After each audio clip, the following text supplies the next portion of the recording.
Hello student, good morning. आज हम discuss करेंगे रॉकेट के बारे में। मीन सिस्टम विद वेरिएबल मास। जैसे कि मास है वो हमारे पास कांस्टेंट होता है, लेकिन यहाँ पर एक ऐसी सिचुएशन होगी जिसमें मास है वो वेरिएबल होगा। अगर टोटल मास की बात करेंगे तो टोटल मास तो यहाँ पर भी हमारे पास कांस्टेंट होगा, जैसे कि अभी हम डिस्कस करेंगे। दूसरा, जैसे कि मान लीजिए रॉकेट है, रॉकेट के प्रोपल्शन के बाद में किसी भी इंस्टेंट के ऊपर उसकी वेलोसिटी कैसे निकालें, ये डिस्कस करेंगे। तीसरा, हमारे पास जैसे रॉकेट है उसके ऊपर कितना अपथ्रस्ट लगता है, मींस कितना ऊपर की तरफ फोर्स लगता है जो इजेक्टेड गैसेज होती हैं। जैसे कि law of conservation of momentum आपको बताया था, तो ये भी किसके ऊपर बेस्ड है, law of conservation of momentum के ऊपर ही बेस्ड है कि रॉकेट के अंदर भी बहुत सारा पहले फ्यूल है उसको बर्न करवाया जाता है, उसके बाद में जो गैसेज निकलती हैं वो फोर्स लगाती हैं। तो कितना फोर्स लगता है किसी भी स्टैंड के ऊपर, या मीन्स अपथ्रस्ट है वो रॉकेट के ऊपर कितना लगता है, ये अभी हम डिस्कस करें। तो देखो, टॉपिक का नाम क्या है हमारे पास, system with variable mass. Means mass है वो कैसा है, वेरिएबल। जैसे टोटल मास की बात करेंगे ना रॉकेट के अंदर भी, जैसे कि रॉकेट के अंदर जो भी फ्यूल है जो बर्न हो गया, जो गैसेज एस्केप हो गई, उसके मास को अगर मिला के बात करें तो वो मास तो हमारे पास कांस्टेंट ही रहेगा, लेकिन एक पर्टिकुलर इंस्टेंट के ऊपर मास है वो वेरिएबल मास सिचुएशन है, वो अभी हम डिस्कस करेंगे। तो स्टार्टिंग में हम मान लेते हैं कि जो टोटल मास ऑफ सिस्टम, देखो ये तो हमने पढ़ रखा है कि जो टोटल मास है सिस्टम का, total mass of the system remains constant, कि टोटल मास है सिस्टम का वो कांस्टेंट रहता है। लेकिन यहाँ पर ये भी आपने पढ़ रखा है कि रॉकेट है वो बेस्ड है law of conservation of momentum के ऊपर। Law of conservation of momentum ये भी आपको बताया था कब लगता है, जब न्यूटन थर्ड लॉ की बात करते हैं। मीन्स न्यूटन थर्ड लॉ, जब जैसे कि इसके अंदर जो फ्यूल है वो गैसेज एस्केप होती हैं, वो फोर्स लगाती हैं, तो it is based on law of conservation of A momentum. तो जैसे कि यहाँ पर समटाइम्स क्या बताया आपको कि total mass of the system is remains constant, but in some time in some situation the mass is a variable, और वही अभी हम डिस्कस कर रहे हैं रॉकेट के अंदर। मीन्स यहाँ पर हमारे पास क्या होता है रॉकेट के अंदर कि मोस्ट ऑफ द जो मास होता है ना रॉकेट के अंदर वो फ्यूल के रूप में बर्न हो जाता है, और जब बर्न हो जाएगा तो एस्केप जो गैसेज है वो एस्केप हो जाएंगी जैसे ही इसको लॉन्च करते हैं। तो मोस्ट ऑफ द मास है ना रॉकेट का ऑन लॉन्चिंग पैड के ऊपर वो फ्यूल के रूप में बर्न हो जाता है, और जो गैसेज हैं वो इजेक्ट हो जाती है नोजल से, और वही गैसेज फोर्स लगाती है जिसके कारण रॉकेट है उसको लॉन्च करते हैं। तो मास ऑफ, अगर कंबाइंड सिस्टम की बात करें तो मास है कंबाइंड सिस्टम का वो यहाँ पर क्या रहेगा हमारे पास कांस्टेंट ही रहेगा। लेकिन अगर फ्लाइट ऑफ रॉकेट की बात कर रहे हैं ना, जैसे कि मान लीजिए फ्लाइट ऑफ रॉकेट है वो वर्टिकली अपवर्ड है from the surface of earth से, तो किसी भी इंस्टेंट के ऊपर, जैसे कि ये हमारे पास क्या है कि रॉकेट है, तो फ्लाइट ऑफ रॉकेट है वो अपवर्ड डायरेक्शन के अंदर है, तो किसी भी इंस्टेंट में देखो इस तरह से ये ऐसे नोजल सी होती है, ये रॉकेट है। तो स्टार्टिंग में मीन्स अभी इसको लॉन्चिंग पैड से लॉन्च नहीं किया है, स्टार्टिंग में at time t is equal to 0 पर इनिशियली मास है उसको m नोट ले लेते हैं, और इनिशियल जो वेलोसिटी है उसको v नोट से रिप्रेजेंट कर देते हैं। मीन्स ये हमारे पास m नोट है ना, ये मास ऑफ ए, ये initial mass of a rocket है, इंक्लूडिंग दैट ऑफ फ्यूल,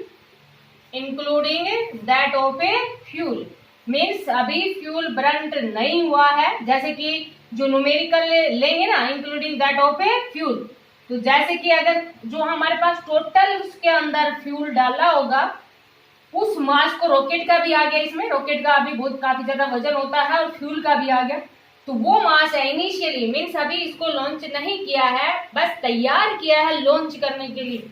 तो m नोट है mass of rocket including that of fuel, और जैसे कि हमारे पास जो v नोट है ये इनिशियल वेलोसिटी ऑफ रॉकेट है, और इनिशियल वेलोसिटी ऑफ रॉकेट अभी रेस्ट में ही है, तो रेस्ट में है तो इनिशियल वेलोसिटी ऑफ रॉकेट है वो हमारे पास कितनी हो जाएगी, 0। ये बात समझ में आई बेटा, अभी कोई भी फ्यूल है उसको बर्न नहीं किया एट एनी टाइम t के ऊपर, मीन्स किसी भी टाइम की बात करेंगे तो देखो एट एनी टाइम सिंपल सा है, बस थोड़ा सा समझ समझने का है कि वेरिएबल मास सिचुएशन किस तरह से है इसके अंदर। तो जैसे कि ये इस तरह से नोजल सी होती है, इस तरह से। तो एट एनी टाइम टी, किसी भी टाइम टी के ऊपर मास है वो m ले लिया, v वेलोसिटी ले ली, तो एट एनी टाइम में गैसेज है वो थोड़े से टाइम की बात कर रहे हैं, मीन जस्ट लॉन्च किया है उसी टाइम की बात कर रहे हैं, जस्ट लॉन्च करने के बाद में, मीन्स एट एनी टाइम लिख देंगे ये आगे। m is the mass of rocket eight any time t and v with the velocity of rocket eight any time t। समझ में आया बेटा? आफ्टर सम टाइम, कुछ टाइम बाद में, देखो ये वाली सिचुएशन, ये वेरिएबल मास सिचुएशन आ जाएगी। कुछ टाइम बाद में, एट एनी टाइम t था, कुछ टाइम बाद मीन्स t प्लस dt, जो मास है वो कम होता जाएगा, क्योंकि यहाँ ऐसे बहुत सारी गैसेज एस्केप होती रहेगी, और जो एक्स हॉट गैसेज है ना, उनकी जो स्पीड है वो हम रिप्रेजेंट कर देते हैं vg से, रिप्रेजेंट कर देते हैं उनकी वेलोसिटी को। मीन्स इस तरह से जो गैसेज है वो एस्केप हो रही है, और रॉकेट है उसका ऐसे लॉन्च कर दिया अपवर्ड डायरेक्शन के अंदर। तो at any time mean sorry after some time mass है वो कम होता जाएगा। क्यों कम होता जाएगा? क्योंकि फ्यूल के रूप में ब्रंट होता जा रहा है, और एस्केप हो गया फ्यूल के रूप में, फ्यूल था वो ब्रंट हो गया, और एस्केप गैसेज थी वो, एस्केप मीन्स बाहर निकल गई गैसेज, जिसको हम एक्सहोट गैसेज भी बोल देंगे, जिसकी वेलोसिटी है उसको किससे रिप्रेजेंट किया है? vg से रिप्रेजेंट किया है। आफ्टर सम टाइम मास तो कम होता जाएगा और वेलोसिटी है वो बढ़ती जाएगी। शायद ये बात समझ में आ गई होगी बेटा। ये तो स्टार्टिंग में था time t equal to 0, means अभी उसको तैयार किया है, लॉन्चिंग पैड पे रखा गया है लॉन्च करने के लिए। तो ये m नोट है, ये mass of rocket including that of fuel है, और v note velocity of rocket है इनिशियली, और इनिशियल वेलोसिटी ऑफ रॉकेट अभी इसको लॉन्च किया ही नहीं है, तो वेलोसिटी कितनी है? 0। After some time mean just अभी लॉन्च किया है, मास m, वेलोसिटी कितनी है? v। आफ्टर सम टाइम, कुछ टाइम बाद में, मीन्स थोड़ा सा टाइम ले लिया हमने, तो थोड़ा सा मास कम हो जाएगा और वेलोसिटी है वो थोड़ी सी बढ़ जाएगी। It is based on law of conservation of momentum, क्योंकि जो गैसेज एस्केप होंगी वही फोर्स लगाएंगे, अब थ्रस्ट लगाएंगे, जिसके कारण रॉकेट है उसका लॉन्च किया जाता है, मीन्स रॉकेट की वेलोसिटी इस तरह से हाँ आगे कैलकुलेट करें। तो समझ में आ गया होगा बेटा। ये रब करते हैं अब। तो देखो अब it is based on law of conservation of momentum, और according to law of conservation of momentum remains constant। momentum remains constant means जितना initially momentum है उतना ही finally momentum। बिल्कुल थोड़ा सा समझने का बेटा। अब देखो स्टार्टिंग में जो momentum है लिख देंगे यहाँ पर according to law of conservation of momentum, according to law of conservation of a momentum remains constant। Means starting में momentum at any time means एक शॉर्ट टाइम जस्ट अभी लॉन्च किया ही था, उस टाइम मास कितना था? m, वेलोसिटी कितनी थी? v। आफ्टर सम टाइम, कुछ टाइम बाद में, means finally momentum m minus dm, और वेलोसिटी थी वो बढ़ गई। और दूसरी बात बेटा देखो यहाँ पर जो गैसेज एस्केप हो रही थी ना, उनकी वेलोसिटी को हमने कितना लिया था? vg लिया था ना, और product of mass and velocity को हम क्या कहते हैं? मोमेंटम। ये बात यहाँ पर समझने की है थोड़ी सी, क्योंकि देखो बेटा जैसे कि वेरिएबल मास सिचुएशन कब आई? At any time after some time के बाद में आई। वैसे अभी आपको बताया था कि टोटल मास है वो कांस्टेंट ही रहेगा। टोटल मास कौन सा?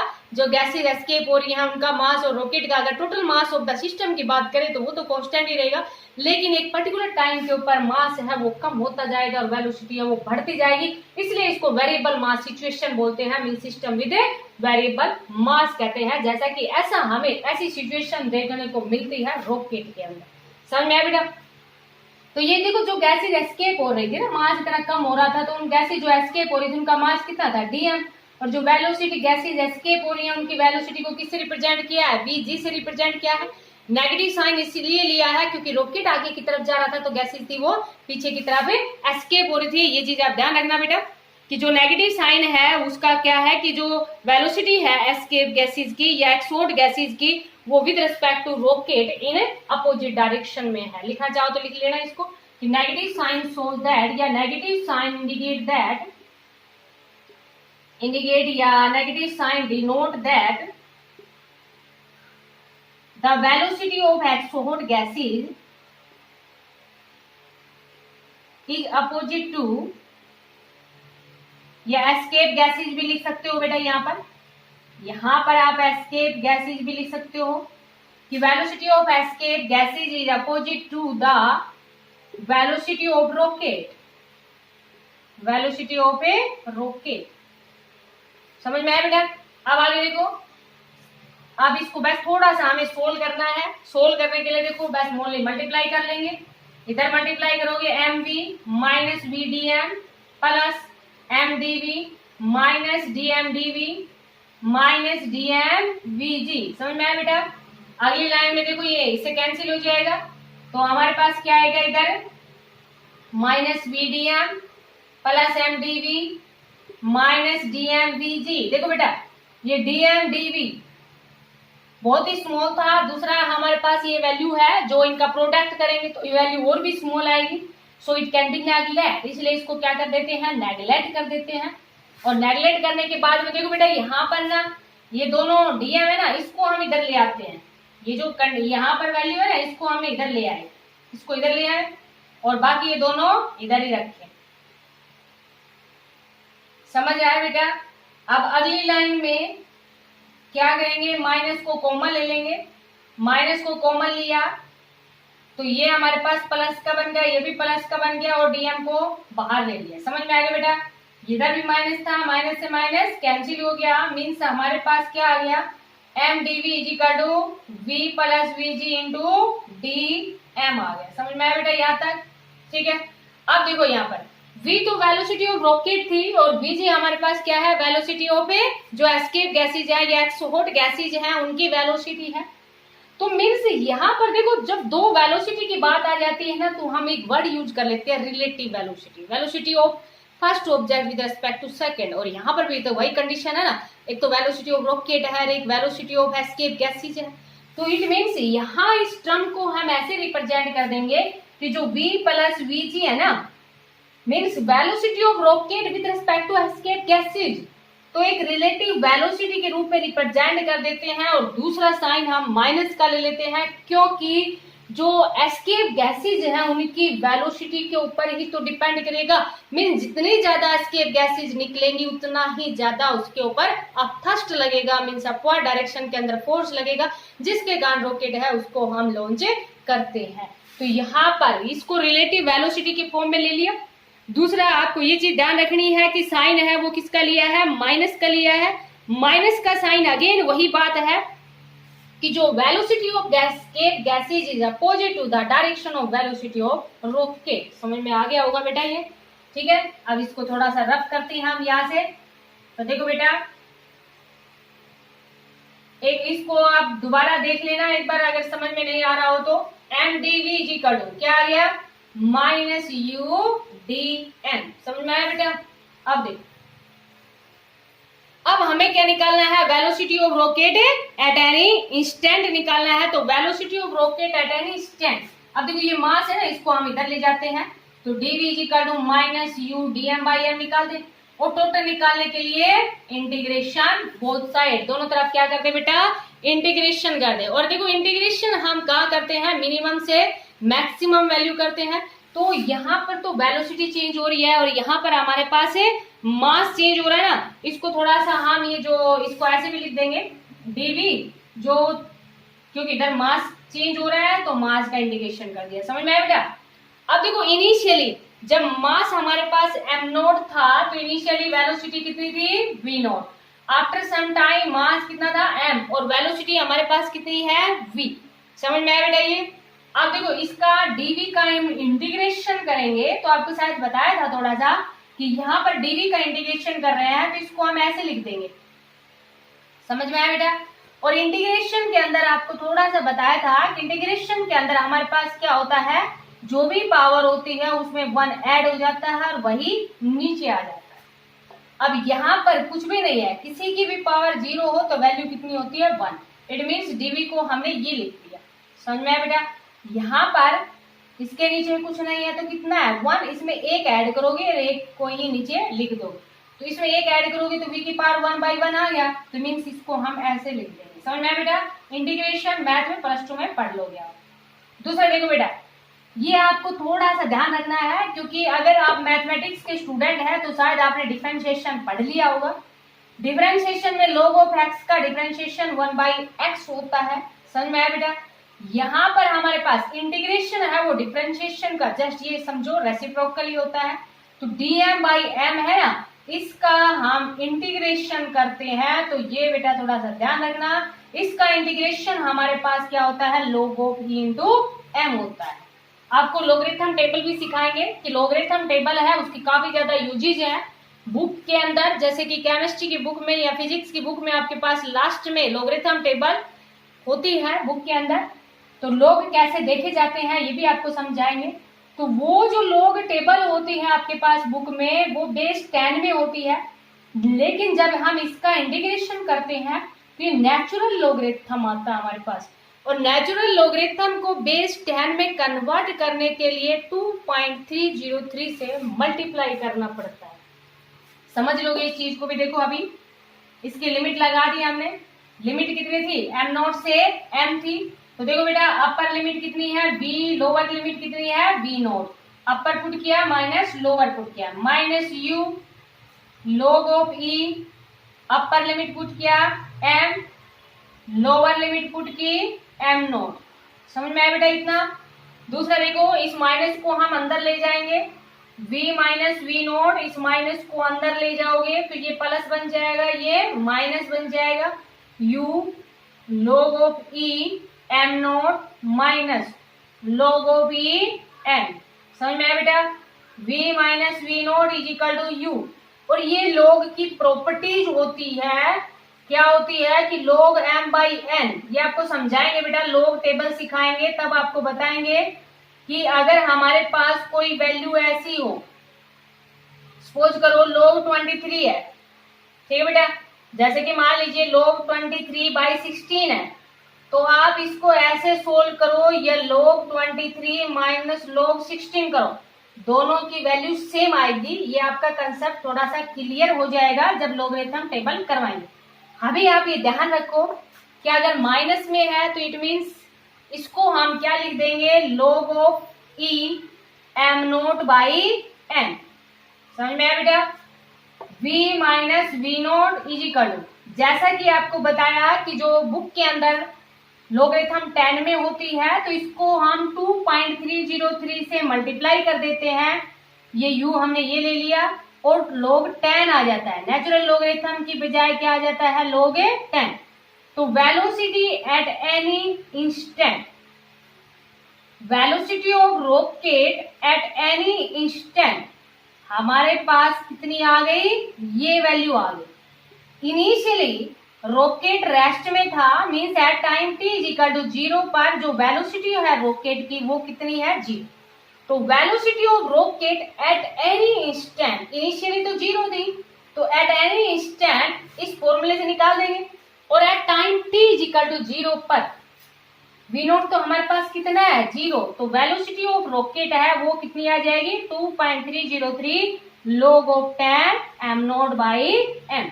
जैसे कि नेक्स्ट वीडियो में एक दो न्यूमेरिकल करवाएंगे, उसमें आपको थोड़ा सा बताएंगे भी लोगरिथम टेबल के बारे में, जितना होगा अभी बाद में एक वीडियो ही बनाएंगे जो कि लोगरिथम टेबल के ऊपर ही होगी कि लोग कैसे देखे जाते हैं।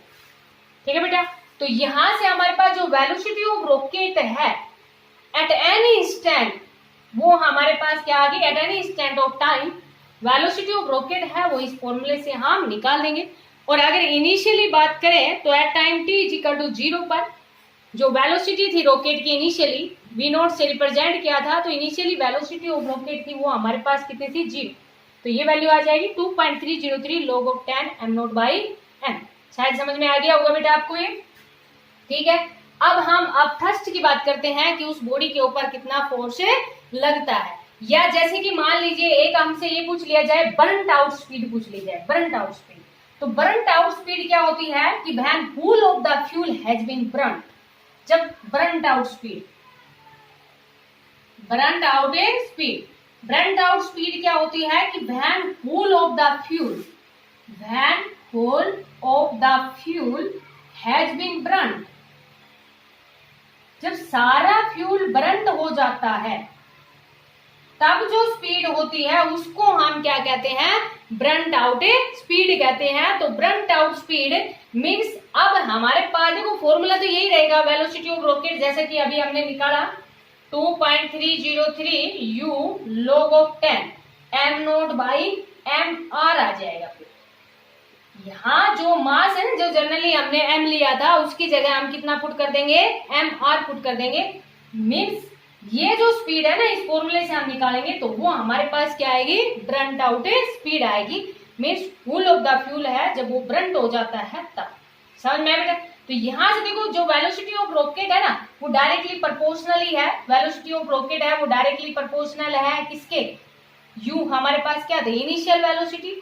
मीन्स वैसे तो देखो इनिशियली वेलोसिटी है उसको हमने एट एनी टाइम u हम इनिशियली वेलोसिटी से ही रिप्रेजेंट करते हैं, लेकिन आपको जैसे न्यूमेरिकल में आपको समझ आ जाएगा कि u कौन सी स्पीड है। ठीक है बेटा, u कौन सी वेलोसिटी है, क्योंकि यहाँ पर जो स्टार्टिंग में at time t equal to 0 पर जो वेलोसिटी है उसको हमने किससे रिप्रेजेंट किया है, v नोट से रिप्रेजेंट किया है। तो वेलोसिटी है वो डायरेक्टली प्रोपोर्शनल है, एक तो किसके है, x short speed of the gases, ये जो u है ना इसको इनिशियली ना बोल के क्या बोल देंगे, x hot speed of the gas, speed of gas, क्योंकि ये जो v प्लस vg था ना उसको u लिया था। समझ में आ गया होगा। और दूसरा डायरेक्टली प्रोपोर्शनल है, किसके डायरेक्टली प्रोपोर्शनल है, जो रेशियो है ना किसका, log of ratio of initially mass to the mass at any instant of time, इसके डायरेक्टली प्रोपोर्शनल है वेलोसिटी। समझ में बेटा। अब अगर मान लीजिए आप थर्स्ट की बात कर ले इसी में, क्योंकि न्यूमेरिकल में ये हमारे पास यूज हो गए। अब थर्स्ट कि कितना फोर्स उसके ऊपर लगता है किसी भी स्टैंड के ऊपर, तो देखो फोर्स इक्वल टू क्या होता है, मास इंटू एक्सेलरेशन। बिल्कुल सिंपल सा है, ये फॉर्मूला तो था ही हमारे पास। क्या करें इसमें, हम दोनों तरफ dt से डिवाइड कर दिया, कर सकते हैं दोनों तरफ। तो अब dv बाई dt क्या बनता है, एक्सेलरेशन। समझ में बेटा। और मास इंटू एक्सेलरेशन को क्या कहते हैं, फोर्स। तो F इज इक्वल टू कितना आ गया, minus u dm by dt। तो इस फॉर्मूले से हम क्या निकाल देंगे, अब थ्रस्ट निकाल देंगे। और यहाँ पर भी negative sign indicates that the thrust on the rocket is upward. जो थ्रस्ट ऑन द रॉकेट है वो किधर लग रहा है, अपवर्ड डायरेक्शन में लग रहा है। यहाँ इस नेगेटिव साइन का मतलब भी यही है, means direction opposite to the direction of escape gases. जहां पर भी नेगेटिव साइन आ रहा है वहां पर नेगेटिव साइन इंडिकेटेड दैट जो direction of escape gases is opposite to the direction of a rocket. तो शायद आपको समझ में आ गया होगा। नेक्स्ट वीडियो में इससे रिलेटेड न्यूमेरिकल है वो डिस्कस करेंगे हम। तो इसको आप अच्छे से अंडरस्टैंड करना बेटा, वीडियो को 2 बार देखना तो आपका ये जो कंसेप्ट है वो क्लियर हो जाएगा।